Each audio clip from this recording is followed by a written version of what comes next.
रूस ने एक बार फिर अमेरिका, यूरोप और नेटो देशों को चेताया है। रूस ने एक बार फिर अपने विरोधियों को सीधे तबाह करने की धमकी दी। राष्ट्रपति पुतिन के बेहद करीबी और रूस के विदेश मंत्री सरगेई लावरोव ने चेतावनी के साथ परमाणु युद्ध की धमकी देते हुए कहा कि रूस से जंग करने वाले देश समझ लें, बहुत जल्द परमाणु विनाश वाला तीसरे विश्व युद्ध शुरू हो जाएगा और इसमें रूस से जंग करने वाले देश तबाह हो जाएंगे।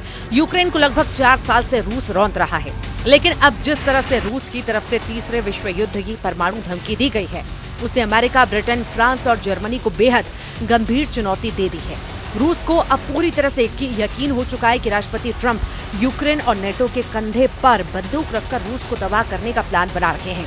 नेदरलैंड्स के हेग में नेटो समिट में जिस तरह से रूस को हराने के लिए 5% का बारूदी प्लान बना है, उसने रूस को सर्वनाश युद्ध के लिए मजबूर कर दिया है। हम आपको दिखाने जा रहे हैं, जिस वक्त अमेरिका इजराइल को ईरान से जंग जिताने में जुटा था, उस वक्त पुतिन पर यूक्रेन पर कब्जा करने का आदेश दे चुके थे। यहाँ तक कि पुतिन ने रूस से कट्टर दुश्मन जर्मनी पर हमले शुरू करा दिए। रूस की जासूसी एजेंसी KGB ने जर्मनी में घुसकर हमले किए हैं, ऐसे दावे किए गए हैं। अब ऐसे हालात में परमाणु युद्ध होकर रहेगा, ये कहना गलत नहीं होगा।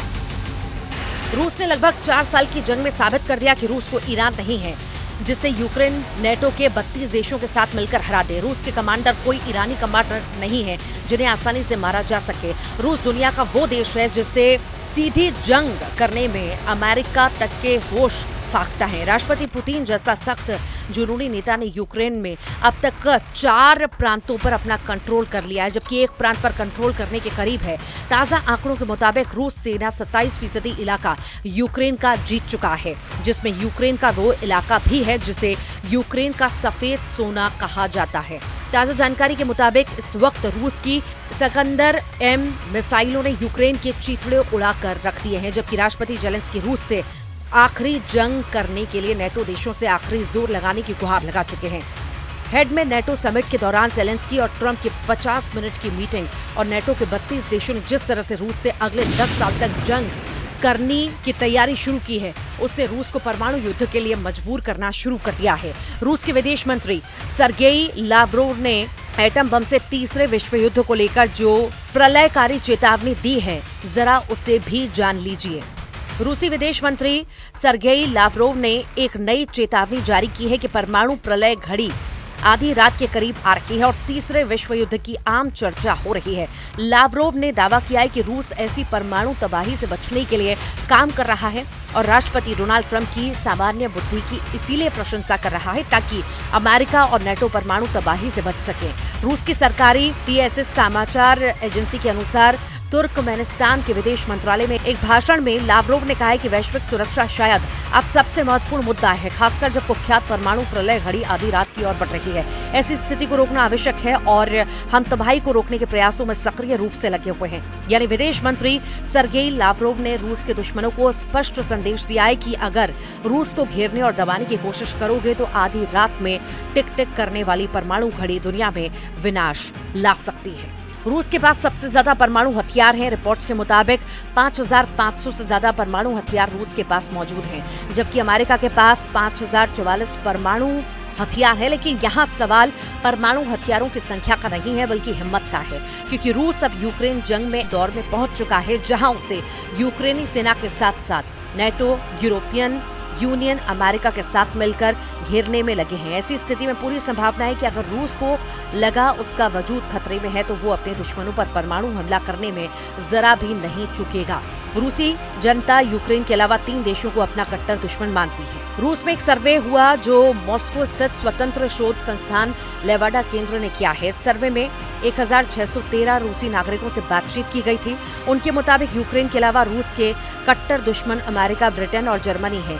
इस सर्वे में 55% रूसियों ने जर्मनी को सबसे बड़ा दुश्मन बताया, जबकि ब्रिटेन को 49 रूसियों ने अपना दुश्मन बताया। तो वहीं यूक्रेन को 43% रूसियों ने दुश्मन बताया, तो वहीं अमेरिका को 40% रूसियों ने अपना दुश्मन बताया। इस सर्वे में रूस का नंबर 1 दुश्मन जर्मनी माना गया, जिससे सबसे ज्यादा रूस परेशान है, जबकि दूसरे नंबर पर रूस का दुश्मन ब्रिटेन को माना गया है।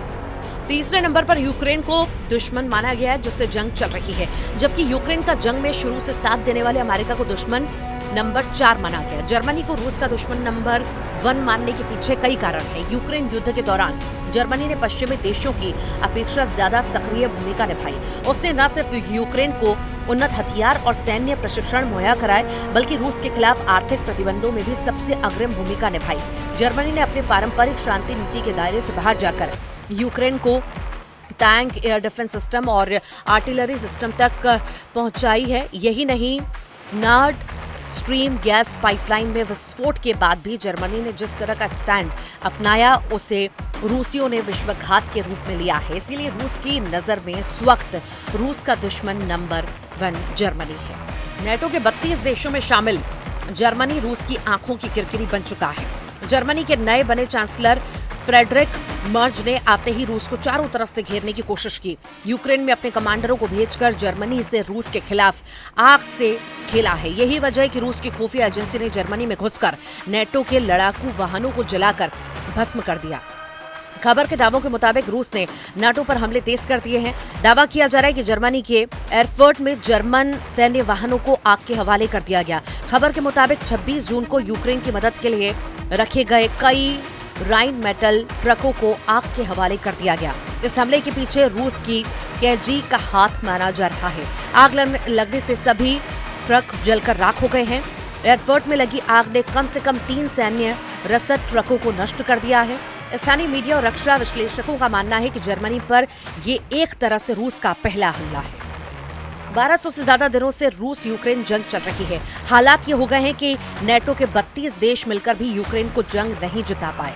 इधर लगभग 4 साल की जंग में ऐसा पहली बार हुआ है जब रूस पर आरोप लगाए गए हैं कि रूस ने नेटो देश जर्मनी पर हमला कर दिया और उनके फौजी ट्रक को जलाकर भस्म कर दिया। इस हमले के बाद से जर्मनी और नेटो के 32 देश सख्ते में हैं। इस बीच रूस का क्रू मिसाइल मिशन यूक्रेन की सुरक्षा को भारी पड़ रहा है।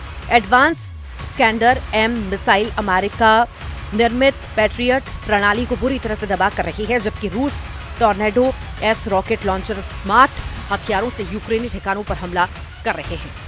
यूक्रेनी वायु रक्षा ध्वस्त हो रही है और युद्ध का मैदान तेजी से बदल रहा है। जेलेंस्की ने अमेरिका से अधिक पैट्रियट मिसाइलें मांगी हैं ताकि रूस का मुकाबला किया जा सके। 24 फरवरी 2022 अब तक रूस यूक्रेन के 1,61,000 वर्ग किलोमीटर इलाके पर कब्जा कर चुका है। ये यूक्रेन की कुल जमीन का लगभग 27% है। लेकिन उसके बावजूद जिस तरह से पुतिन ने ऐलान किया है कि यूक्रेन की जमीन पर जहां जहां रूसी सेना के कदम पड़ते जाएंगे वो जमीन रूस की ही होती जाएगी, उस ऐलान ने यूक्रेन के साथ साथ अमेरिका समेत नेटो के 32 देशों के होश उड़ा दिए हैं।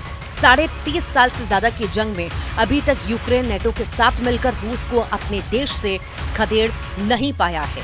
जेलेंस्की ने गुहार लगाई है कि उसे भारी हथियार और बड़े पैमाने पर हथियारों की जरूरत है, लेकिन पुतिन ने जब से ऐलान किया है उनकी ओरेशनिक हाइपरसोनिक का उत्पादन 3 गुना से ज्यादा बढ़ा दिया है, जो किसी परमाणु हथियार से कम नहीं। इस खबर ने नेटो के होश उड़ा दिए हैं, इसीलिए नेटो सोचा है कि कहीं ज्यादा देर ना हो जाए, उससे पहले रूस से मुकाबला करने के लिए बम बारूद का पूरा इंतजाम कर लो। हम आपको बता दें, इसी को लेकर राष्ट्रपति ट्रंप ने नेटो से हेडक्वार्टर हेग में ऐसा वॉर प्लान तैयार किया जो बेहद खतरनाक होने जा रहा है।